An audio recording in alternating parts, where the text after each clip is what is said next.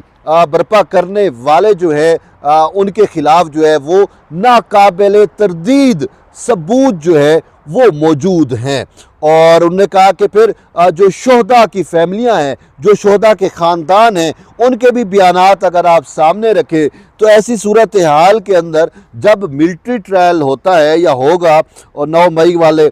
ملزمان کا، تو وہ جو کنویننگ افسران ہوں گے، وہ جو ملٹری ٹرائل کو انڈکٹ کر رہے ہوں گے، جو ملٹری کے افسران ہوں گے، کیا وہ ان بیانات کے زیر اثر نہیں ہوں گے؟ کیا وہ ان بیانات سے جو ہے وہ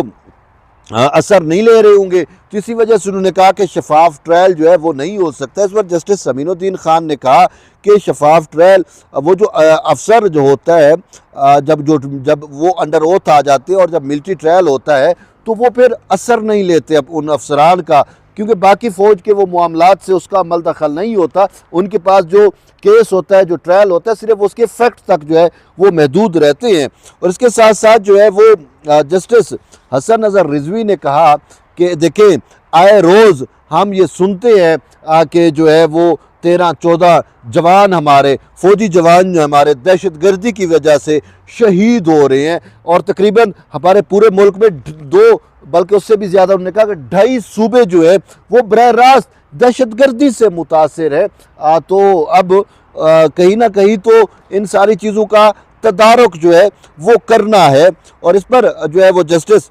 جمال خان صاحب کا یہ کہنا تھا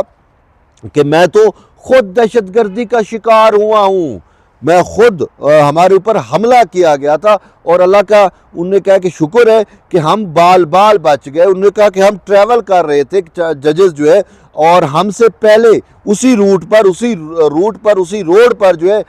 5 منٹ پہلے دہشت گردی کا واقعہ ہوا۔ انہوں نے کہا ہمیں تو اللہ نے بچا لیا، اگر دہشت گرد کامیاب ہو جاتے تو 6 ججز جو ہے وہ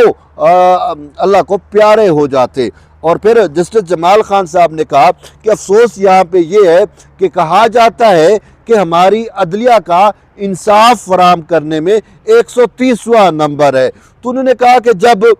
تحقیقات ہی درست نہ ہوگی، جب شہادتیں ہی نہیں ہوں گی، تو پھر جو ملزمان ہیں انہوں نے تو چھوٹ جانا ہے۔ اور جسٹس حسن اظہر رضوی نے کہا کہ افسوس یہ ہے کہ یہاں پہ جو گواہ ہوتے ہیں ان کے سامنے کوئی ایونٹ بھی ہو جاتا ہے لیکن وہ گواہی نہیں دیتے۔ وجہ کیا ہے کہ ان کو تحفظ ہی نہیں ہے۔ گواہوں کو جب تحفظ نہیں ہے اور وہ گواہی دینے سے کنارہ کشی اختیار کر لیتے ہیں، تو ایسے میں پھر ملزمان نے جو کنفرم ملزم ہوتے ہیں، جنہوں نے وہ سانحہ کیا بھی ہوتا ہے یا وہ واقعہ کیا بھی ہوتا ہے، اس میں انوالو بھی ہوتے ہیں، لیکن عدم شواہد اور عدم گواہوں کی وجہ سے ان کی بریت ہو جاتی ہے، اور اسی وجہ سے ہمارے پھر عدالتی نظام پر جو ہے وہ انگلیاں اٹھائی جاتی ہے۔ اور اس پر جسٹس جمال خان مندوخیل کا یہ کہنا تھا کہ ہمارے پاس تو جو شواہد آتے ہیں، جو ثبوت آتے ہیں، ہم نے ان کو سامنے رکھ کر فیصلہ کرنا ہوتا ہے۔ تو انہوں نے کہا کہ فیصلہ کرنا ہمارا کام ہے، لیکن ہم یہ نہیں کہتے کہ ہم انصاف کر سکتے ہیں، انصاف کرنا اللہ کی ذات کا کام ہے۔ تو بہرحال ہمارے پاس جو شواہد ہوں گے، جو ثبوت ہوں گے، ہم ان کو ہی سامنے رکھ کر جو ہے وہ انصاف کر سکتے ہیں۔ انہوں نے یہ بھی کہا جسٹس حسن اظہر رضوی نے کہ اس وقت تو ملک میں کوئی مکتی بانی تحریک نہیں ہے۔ مکتی بانی کے آپ اگر بیس منظر سے واقف ہیں، وہ جو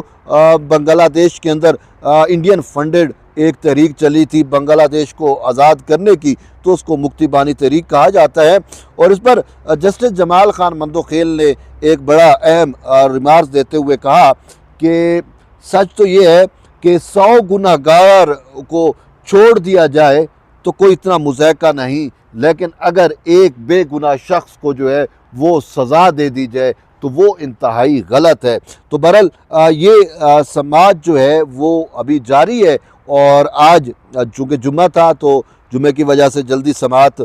کو ملتوی کر دیا گیا۔ پیر کو پھر سے جو ہے وہ سماعت شروع ہوگی، اور سابق چیف جسٹس جواد خواجہ کے جو وکیل ہیں احمد حسین خواجہ احمد حسین، وہ اپنے دلائل پیر کو بھی جاری رکھیں گے۔ اب دیکھتے ہیں اس معاملے پر کیا ڈیولپمنٹ ہوتی ہے، کیونکہ اگر آپ ملٹری کورٹ اور اس معاملے کو دیکھتے ہیں تو اس کے 2 فیز ہیں یا اس کے 2 میٹر ہیں۔ ایک معاملہ یہ ہے کہ 9 مئی کے انتشاری فشاری جو ہے کیا ان کا ٹرائل ملٹری ٹرائل ہو سکتا ہے یا نہیں ہو سکتا، یہ ایک معاملہ ہے۔ دوسرا معاملہ یہ ہے کہ سپریم کورٹ آف پاکستان کے جو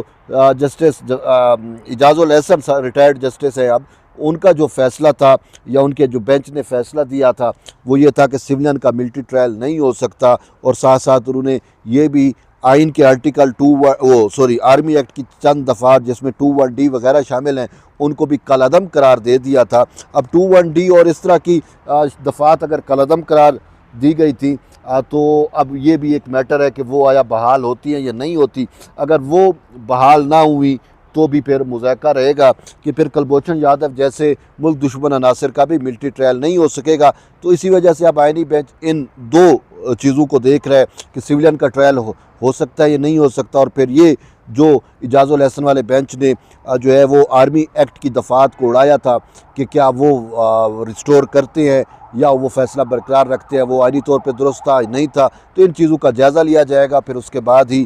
جو ہے عدالت کسی نتیجے پر پہنچے گی۔ تو بس آپ بھی جڑے رہیے، کوئی اور اہم ڈیولپمنٹ ہوگی تو ہم آپ تک شیئر کریں گے۔ ملتے ہیں ایک نئی ویڈیو، تب تک اجازت دیں، اللہ حافظ۔